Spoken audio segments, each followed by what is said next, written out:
La nascita del radicchio variegato di Castelfranco si può datare a circa 200 anni fa, quando un ortolano di Castelfranco incrociò l'Endivia scarola con il radicchio rosso di Treviso.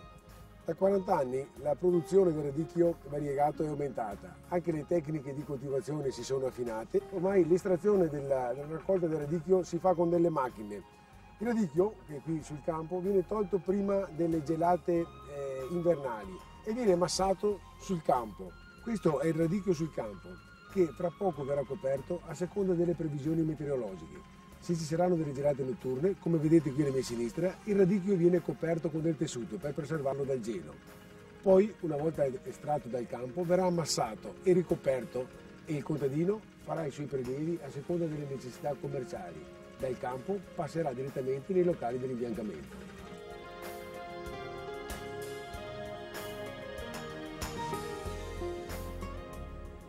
In ambiente caldo e buio come questo avviene la fase principale della lavorazione del radicchio, la cosiddetta fase dell'imbiancamento.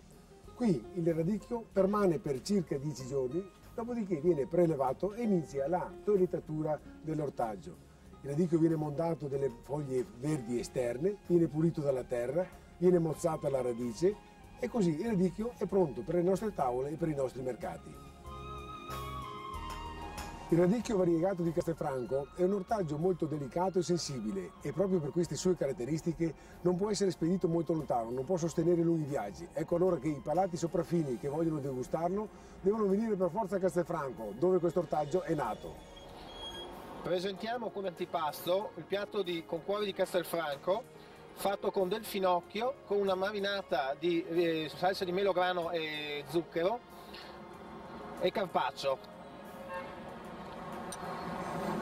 Come primo piatto della pasta, fatta proprio con il radicchio che viene sbollentato e poi macinato. Questo viene spadellato con dello scalogno, del radicchio tagliato julienne e dei pinoli precedentemente tostati.